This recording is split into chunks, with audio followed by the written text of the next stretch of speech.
Hello everyone, welcome back to my Let's Play of Final Fantasy V, the 4-job Fiesta for TnyToe's Rat Rescue.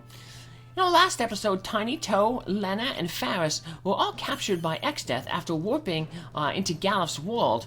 Galuf and his army were trying to assault Exdeath's castle here, but Exdeath basically said, hey, if you invade, well, TnyToe, Lenna, and Faris, they're gonna get it, so back off. So Galuf decided to go on a solo quest to rescue his friends. So here he is, heading down into the dungeon. And going toward the dungeon, he can run into two different enemies, the shell bear and then tarantulas. We'll get to see the first one here, the shell bear. We also get to see the power of the Gaia hammer that we stole off of Titan. Yeah, even if you miss, it still has that 25% chance to cast Quake, so... Gilgamesh, who goes there? And now we have our first fight with Gilgamesh, one of many. This one's just a little simple fight. All you have to do is 1,500 points of damage to him, and then he'll run away, so... Just a simple little thing. So, hit him 2 times. Wow. Inconceivable! Well then, that's enough of a beating for today. Don't step out of line again! And he runs away. You will find him, very shortly. So, Galuf! Sit tight and I'll have you out of there in a jiffy. Guess he must have broke it with his big hammer that he had. Thanks, old man. Sorry for messing up your plans. We just wondered... Whatever, I'll verbally berate you later, after we've blown this pop stand. And the party is complete again. And for the first time, we have a complete party with all of the 4 jobs that we're allowed to use in this Fiesta, so... Yep, that's basically all we're gonna get. So for this game, we'll be switching jobs around as characters master them. Too bad I don't have the agility, the thief agility mastered for Galuf. Otherwise he can act a little faster, so... But I'll just keep him as the Berserker, so... Probably would have been better to have Lenna or Faris as the Berserker because they have the Thief Agility Master. They've mastered the Thief class, so they get extra agility with as a Berserker. But yeah, because there's no you can't really give the Berserker any other abilities because you can't give them like an ability select because you can't control them. So. All Berserkers will probably just either have the Thief ability, the agility to act faster, or in certain battles will give them the learning ability so that if they get hit with blue magic, they can learn the spell. And speaking of which, we have a blue magic spell that we want to learn out here from one of the enemies, so I'm going to end up putting the learning ability on TnyToe and Lenna. The blue mage, anyone in the blue mage automatically has learning equipped. It's an innate ability of that class. So now we have a 75% chance to get hit with the blue magic spell because 3/4 of our characters can have the learning equipped. So here's our first new enemy, the Devilfish. There are 3 enemies out here that we want to meet to fill out our bestiary. This is not the enemy, though, that has the blue magic spell. The blue magic spell that we want to get is Deathclaw, and the enemy is the Treant. Deathclaw reduces a character that's hit with it down to single-digit hit points. There's actually a few bosses that you can hit with Deathclaw, so that's a good ability to get. Ooh, and I accidentally brought up the save state screen there. Hit the button, so... want to end up getting out of this black area there because all we're running into here is those devilfish. So to get the other enemies, we're gonna have to walk in the plains area here. And here we go. We have the other 2 enemies. We have the Treant there. That's the one we want to learn the blue magic from. So we could have learned this earlier if we would have had a blue mage during the Karnak escape. Deathclaw, the bounty hunter, he uses the Deathclaw ability. So, fitting. He's named Deathclaw, he can use the Deathclaw ability. But we didn't have the blue mage back then because of the Fiesta rules. And hey, there we go. We got the Deathclaw. So now that'll go into our blue magic pool. So anybody who becomes a blue mage can use it. Yay! There we go, we'll learn Deathclaw. Alrighty, now we just gotta get into another battle with those, Straper enemies. They look like bears tearing a hole in the fabric of reality. And they knocked out TnyToe. I should have healed them. Though, we can buy Phoenix Downs eventually later, though, so... We'll, heal him up there. And then we're gonna have to head over to the big bridge.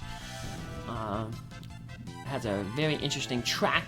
A lot of people say it's one of the better musics in the game. Battle on the Big Bridge. So... And even though these guys look like they're kind of flying, they are on the ground. So the quake does affect them. So... Alright, victory. And that's all the enemies around Exdeath's castle. So... Now we can just head over to the big bridge. We'll make a save, because there is a boss fight in the middle of the big bridge. I'm just step out here real quick, throw a tent down, heal ourselves up. The big bridge is basically just a straight shot up. You can avoid some of the fights by taking a specific path. But I'm going to be just running straight up the bridge, because that way I'll encounter all the enemies. You know, I want to fill out the best area and show off all the enemies, so... Alrighty, the big bridge, here we go. We got this little room here, and there's another one in the center of the bridge. We're just gonna, speaking of center, we're just gonna run straight up the center. From here on, it's monsters all the way. Stay on your toes. We have 4 unique monsters that we can run into here. Aqua Breath is gonna be really, really good. It can take out most of the enemies. So, like these little chariots here. One shot them, finish them all off. And we'll just keep running up. And here we're going to get into our second type of enemy here. The Mirrors. Surprisingly, you could use Aqua Breath on them. I didn't think you could, because apparently they absorb water.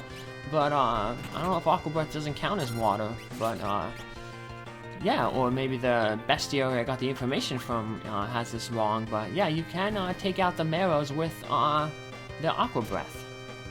But they're pretty easy. We can just take them out with normal things. If you didn't have a killer bow, you can switch out your archer's bow for the lightning bow, and that would one-shot him. But the killer bow has enough strength to, or attack power to finish him off in one hit. So no need to switch to the elemental bow.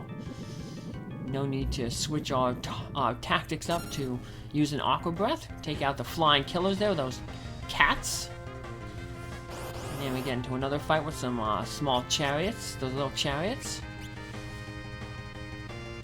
And we don't have any blue... Well, we can learn some blue magic from the boss coming up, but the blue magic we can learn, we've already learned, so... We can take the learning ability off of Lenna and TnyToe. Give Lenna animals, so maybe she'll get that Nightingale, that heal for everybody. Because inside that room there, we're going to have another boss fight. So before we head into the room, the trigger for the boss is opening the door up top. So we're just going to heal ourselves up by using the elixir to get Faris back to full MP. Now we're going to try to open this door, and we got Gilgamesh again. Haha, guess who's been waiting behind this door the whole time? Yes, it's me. Took you long enough, too. I was just getting worried you might have gotten lost. Anyway, it's go time. And Gilgamesh here, he is a 2-part boss fight, so we're going to Darkspark him to cut his level down to try to reduce the damage that he does. So during the first phase, Gilgamesh, his first turn he'll fight, then he'll, his next turn he can fight, use the Goblin Punch, or have a special attack. His third turn, has 2/3 chance to fight, or use Arrow 2 like he just did. That's 1/3 chance.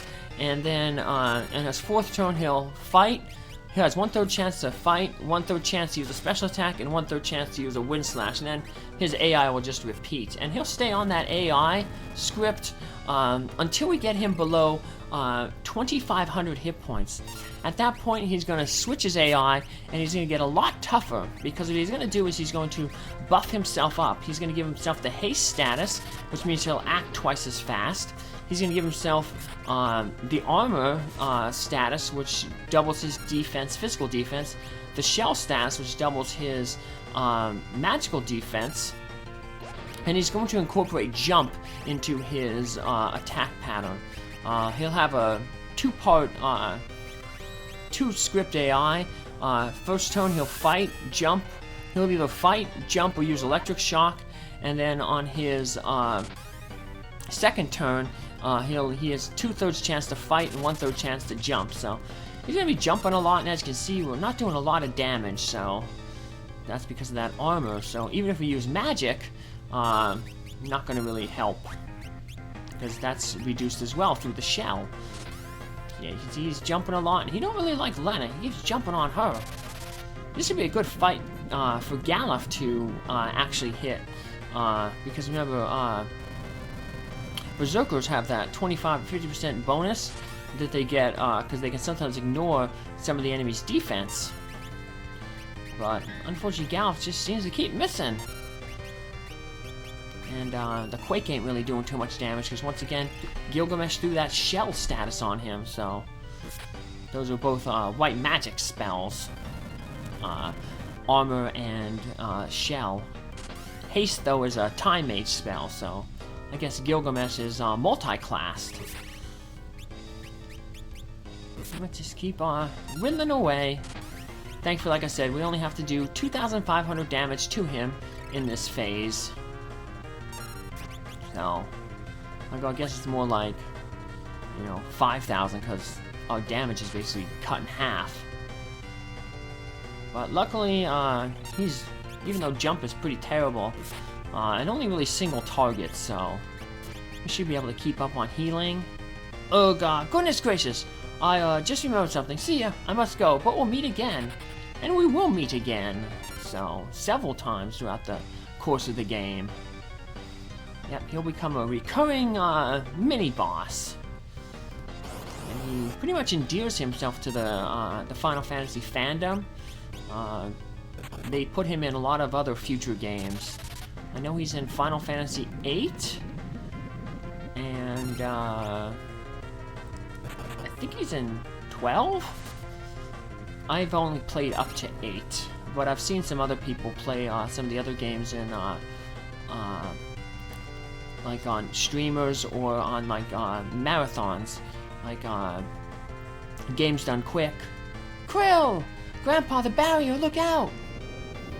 There's also an annual like they have like a race where like people race through a bunch of the Final Fantasy games. They have teams. There's like Team Chocobo, Team Moogle, and then Team Tonberry. Those are like 3 kind of monsters that are kind of mascots of the Final Fantasy. Grandpa! And they get like different speedrunners of all the different games to play. So I've seen some people play some of the games that I've never played. Like I said, my last console, well, my daddy's last console was a Super Nintendo before he got the Wii. So the last one that he was able to buy was Final Fantasy VI. Any idea where this is? Yeah, this has got to be Glosina, the back of Beyond, Crawling of Monsters 2. Figured we'd be thrown someplace like this. Once again, good thing they don't take fall damage, because they're basically blown halfway across the world. We'll see that once we get a world map.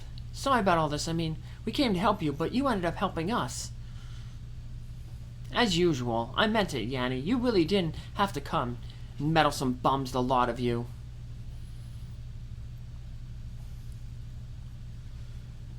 Still, it's good to see you again. My daddy did play on 7 and 8 though, because they were released on the PC, so we ended up getting the PC ports of them. But 7, 8, and 9 were released on the PlayStation 1, which my dad didn't have, and then was it 9, 11, 12 were PlayStation 2. PlayStation 3 was Final Fantasy 13, 13-2, and 13-3. Oh, and there was 10-2 was on PlayStation 2, I think, too. And then PlayStation 4 had Final Fantasy 14 and 15. And now PlayStation 5 is going to have the 16. But alright, so, well, speaking of, we should talk about the enemies we're encountering here. Fairy orcs, they look like just pigs that fly. And we have that Devourer, which is like a squid monster. So, took care of them. We got quite a little bit of a hike here. So even though we're in the middle of nowhere, there actually is going to be a town, but we do have quite a little bit of a trek to get there. So, if we get too low, we're going to just heal ourselves up. Luckily now in Galuf's world, we can start buying high potions. So, we'll just use up our potions when we can. And we'll save the high potions for battles, because that way we can heal up a lot of hit points in battle. But outside on the world map, yeah, just use a bunch of potions, save some money. So, stole another potion there from that Berserker. Looks like kind of a manta ray. And then the tunnel's that little worm thingy over there on the left. So, speaking of manta rays, my daddy saw a manta ray. We took a walk at the Coast Guard base the other day. He was walking along the pier, just during a break to stretch his legs from the office working. He saw a manta ray swimming there off the pier. And then there was a bunch of jellyfish floating. So, some people were fishing there too. A lot of the retirees folks, they come out and they fish on the pier. So, yeah, the Coast Guard lets them fish off the pier. So, Daddy don't fish though. Nope. He don't eat fish. He's a vegetarian. And here's that town that I was talking about, in the middle of nowhere. The town of Regal. Let's go talk with some folks. This is the frontier town of Regal. Got some new magics here that we can pick up. So, Bio's a really good spell. It's a poison elemental. Those are black magic, white magic on the left. And over to the right here we have the time magic. Common is also a good one. It's actually a spell that can do damage. So it's the first kind of damaging spell for the time mage. So we have the armor shop. Pick up a few little things here. Get a gold shield for Faris, our blue mage. A wizard hat for her. And some Gaia gear. That helps reduce earth damage. He runs the armor store. Hey, where'd my ribbon go? Eventually we can do a side quest to find her ribbon. But... And then we talk on the other side, so say he runs the weapon store. Yep. So, well, we don't really need to buy too much here. The killer bow is better than the dark bow. And we'll get a better knife eventually, so we'll just keep with the moonring blade that TnyToe is using. We'll buy a sleep blade though, so that has a chance to put enemies to sleep when it hits them. So, and it is a 50% chance to put an enemy to sleep, so that's pretty good. So we won't need that man-gauche anymore, because we're gonna get a better knife soon. Sell a bunch of these items we don't need. We want to keep that death axe though, even though the whatchamacallit is a better improvement. And I was just dumb and sold that Gaia gear. No, well. It was, it has a better magical property, but, I guess the other one has better defense, so. Well, I'll be. We haven't seen a visitor in years. Is it true that Exdeath has returned? There's tons of monsters outside the town. Yep, we fought a bunch of them. Get out of the way! We want to go to the item store. And we have 2 vendors in the item store. One we can get high potions from, so let's max out our high potions, finally! Get some potions as well. So... And then the other guy sells a bunch of stuff that we also weren't able to buy earlier. Ethers, holy waters. There's going to be some enemies that turn us into zombies, and holy water is the only way to turn somebody away from a zombie, so I'm going to pick up some of them just to be safe. The rest are all like chemist drinks other than the cottage. We don't have a chemist, so we can't use them, so... Better not get too close to that castle down south. I did too see a mogul, really. I heard Exodus return, but he never bothered with an out-of-the-way podunk town like this. That big fat liar said he saw a mogul. Liar, liar, pants on fire. And that sheep actually has a name, Flossie! This town's got the best brew in the whole world. We should try some. Alright. That castle south is the sealed castle of Kuzo. The weapons used in the legendary war 1,000 years ago were sealed there. Yeah, they said don't go there, so of course we're gonna have to go there. There ain't no dancers in this tiny one-horse town. Maybe we can dance. Yep, we can. If we go on stage, we have the option to dance. And if we say yes, we'll do a little dance. And eventually the bartender, after we're done dancing, will give us some money. So, not a lot, so it's not really time effective to do it for money, so just might as well just fight monsters because you get AP and experience at the same time. So how much do you regret? Hey, not too shabby. 100 gil. Yeah, it's pointless. Ever heard of the Konago Guard? It helps you catch things quick as a whistle. Such a rich brew. How about some of Regal's fine brew? Well, we got a thief so we can see that hidden passage. And it takes us to another piano. Let's level up our piano playing skills. Like I said, there's no point for this party to do that because we don't have a bard. You really want to level up the piano skills so you can learn all the bard songs, but I'm still doing it anyway, so in case you have a bard, you can see where all the pianos are. And because they haven't had a visitor in so long, this place, they're actually going to give us the first night on the house. Yay! Tonight's on the house, so yep, first night, we get a free relax, and we also get a cutscene. So, Galuf's gonna wake up here in, I guess, the middle of the night. And where's he off to? Looks like he kind of checked on TnyToe there for a little bit. And now TnyToe's gonna wake up. And he notices Galuf is gone, so he's gonna go try to find him. He looks around. Where's he at? Maybe he's in Flossie's pen. No, where'd Galuf go? Where do you think he went? He probably went to the pub. Where else would you go in the middle of the night? Good idea, TnyToe. Let's go. Maybe he's trying some of their famous ale. Yep, there he is. Right there. Oh, he looks like he's having a good time. Ah, now that's the stuff. Finally a chance to try the famed Regal brew. Kind of burns a path down your throat. Oh, TnyToe, what's up? Couldn't sleep. My daddy, he likes to drink Slurpees. Come on, pull up a chair. I like Slurpees too.